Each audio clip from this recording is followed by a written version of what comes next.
Gold trusted gold buyers మీరు తాకట్టు పెట్టిన బంగారాన్ని విడిపించి ఈ రోజు ఉన్న మార్కెట్ ధరకు కొనబడును. తెలుగు సినిమా లాస్ట్ ఏంటి మీరు చేసింది? ఊ కొడతారా ఉలికి పడతారా చేశాను, అంతే. మంచు మనోజ్ గారిది అంతే. తర్వాత లక్ష్మీ ప్రసన్న గారు బంగారు రాజుని ఒక సినిమా చేశాను హీరోకి మదర్గా.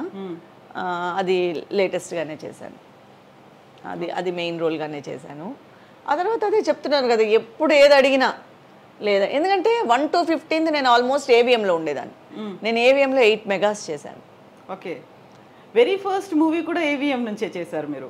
విజయకాంత్ గారు? అది ఏవిఎంది కాదు, అది వచ్చి వాళ్ళ ఓన్ ఫిలిం, విజయకాంత్ గారి ఓన్ ఫిలిం. వాళ్ళ పార్ట్నర్స్ ఇద్దరు ఉండేవారు వాళ్ళది.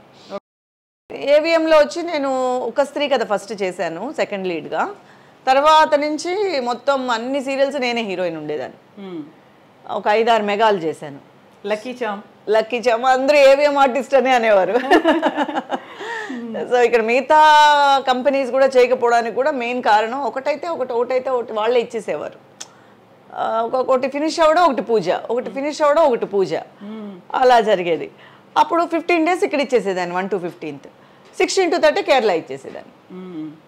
ఓకే, సో 2 మెగాస్ అలా వెళ్ళిపోవడం వల్ల ఇంకెక్కడ, ఎప్పుడైనా షూటింగ్ లేకపోతేనే ఫ్రీ, కానీ ఆల్మోస్ట్ మీకు ఎప్పుడు ఫ్రీ ఉండేది కాదు. అలా తెలుగు సీరియల్స్ కూడా చేయట్లేదు ఇంకా? ఎందుకంటే తెలుగు కొన్ని రోజుల తర్వాత అక్కడికి షిఫ్ట్ అయిపోయింది. నేను అంతరంగాలు చేసేటప్పుడు ఇక్కడే షూట్, అంతరంగాలు ఇక్కడే, మేము చెన్నైలోనే చేసాం అంతరంగాలు. బాలాజీ వీళ్ళంతా అక్కడి నుంచి వచ్చేవారు, కిన్నెరా గారు, బాలాజీ హైదరాబాద్ నుంచి ఇక్కడికి వచ్చేవారు. నేను, శరత్ బాబు గారు, అశ్విని అందరు ఇక్కడే ఉండేవాళ్ళు, కల్పన గారు అందరు ఇక్కడే ఉండేవాళ్ళు. మేము నలుగురు ఇక్కడ ఉండేవాళ్ళం. సో ఇక్కడే జరిగేది షూట్. తర్వాత అనుబంధానికి అంతరంగాలు చూసి అనుబంధానికి నన్ను అక్కడ పిలిచారు కాబట్టి ఉషా కిరణ్ మూవీస్ వాళ్ళు అక్కడికి వెళ్ళేదాన్ని, ఈటీవీ నేను వెళ్ళాను. అన్వేషిత కూడా అలాగే, అన్వేషిత అనుబంధం అక్కడికే వెళ్ళాను. ఆ తర్వాత నేను హీరోయిన్ అయ్యి అప్పటి వరకే మామూలు సెకండ్ లీడ్ చేస్తూ ఉన్నదాన్ని. ఏవిఎం వాళ్ళు హీరోయిన్గా ఇచ్చారు. ఆ తర్వాత ఇంకా హీరోయిన్గా కంటిన్యూస్గా చేయడం వల్ల ఇక్కడే ఉండిపోయాను. ఆ తర్వాత మలయాళం ఎంట్రీ అవ్వడం వల్ల ఇక్కడ అసలు ఇంకా తెలుగుకి అక్కడ తర్వాత ఏంటంటే అంతా షిఫ్ట్ అయిపోయింది అక్కడికి. మన హైదరాబాద్ షిఫ్ట్ అయిపోయారు, చాలామంది ఆర్టిస్టులు షిఫ్ట్ అయిపోయారు. సో నేను షిఫ్ట్ అవ్వలేదు, నాకు ఇక్కడ బిజీగా ఉండడం వల్ల ఏమో మరి నేను షిఫ్ట్ అవ్వలేదు. సో అప్పటి నుంచి తెలుగు చాలా తగ్గిపోయింది. ఆ తర్వాత స్ట్రైట్గా ఫస్ట్ టైం మదర్గా కెరటాల్ మంజులా నాయుడు గారిది. ఎప్పుడు విన్నానే కానీ చాలా హిట్, అది ఇది మంజులా నాయుడు గారికి మొగల్ రేకులు కానీ చక్రవాకం కానీ ఇలాంటివన్నీ అసలు చాలా హిట్ అన్నాను కానీ ఎప్పుడు సో చూడలేకపోయా. అంటే రెగ్యులర్గా చూడలేం కదా, టైమింగ్ మాకు 9 o'clock వదులుతారు నైట్, చూడలేకపోయాను. అక్కడి నుంచి ఫోను కెరటాలు వాళ్ళ సబ్జెక్టు అనగానే సరే మదర్ రోల్ అయినా పర్వాలేదని ఫస్ట్ టైం మదర్కి యాక్సెప్ట్ చేసింది అందులోనే, కెరటాల్లోనే. ఓకే, ఆ తర్వాత రక్త సంబంధం అని, భార్య అని, సో టోటల్గా మదర్గా వెంటనే మన అయితే ఏంటంటే మన తెలుగు వాళ్ళు ఎప్పుడూ నన్ను పిలుస్తూనే ఉన్నారు. సో దానికి నేను చాలా లక్కీ అనే చెప్పుకోవాలి. ఎప్పుడు కూడా నేను ఏదో చెన్నైలో ఉన్నానో నన్ను ఎప్పుడు వదిలేయలేదు, పక్కన పెట్టలేదు. నన్ను అడుగుతూనే ఉన్నారు, పిలుస్తూనే ఉన్నారు. నాకు వీలు కాలేదంటేనే పాపం ఇంకేం చేయలేక వదిలేసేవారు.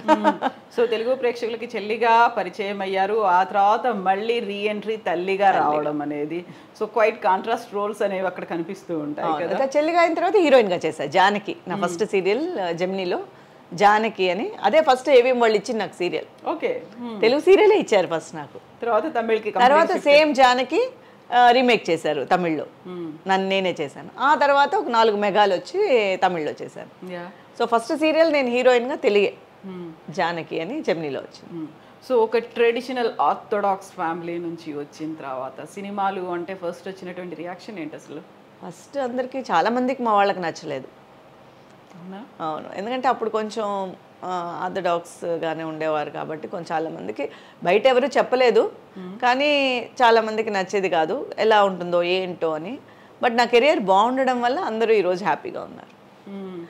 మేబీ కెరియర్ కనుక సరిగా నేను డిజైన్ చేసుకోలేకపోతే నాకు అలా ఒకవేళ అమరకపోతే మేబీ కష్టపడేవారేమో.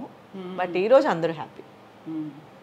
సో ఆ టైంలో మీనా కుమారి ఇలా సినిమాల్లోకి వెళ్తోందంట, ఎందుకు ఎందుకు ఎందుకు అనే క్వశ్చనే వచ్చేది. ఎందుకంటే నేను బేసిక్గా మా నాన్నగారు CA, సో నేను అకౌంట్సే తీసుకున్నా ఇంటర్ ఫస్ట్ ఇయర్లో. అవ్వచ్చు కదా, చదువుకోవచ్చు కదా, ఇది వచ్చేసి ఒక స్టాండర్డ్ అయిన జాబ్ కాదు కదా, మన ఇంట్లో ఎవరు లేరు కదా. బట్ ఏంటంటే మా కజిన్ అప్పటికే సినిమాటోగ్రఫర్. ఓకే.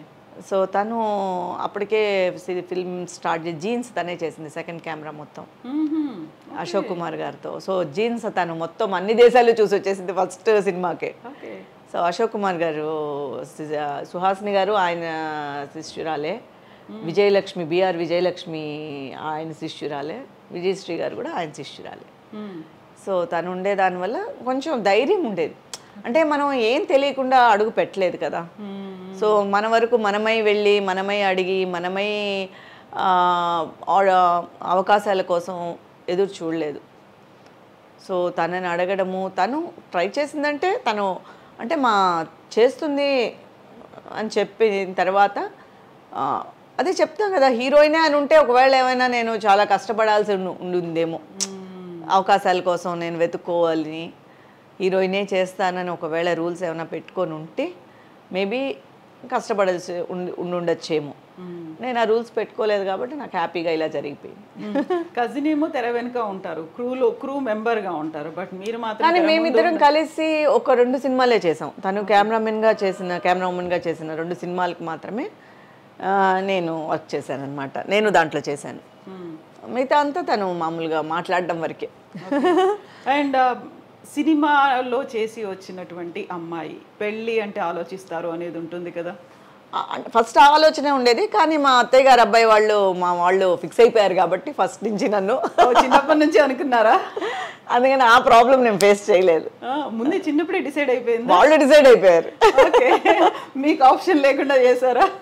నాకు అసలు ఏ ఆప్షన్ ఇవ్వలేదు.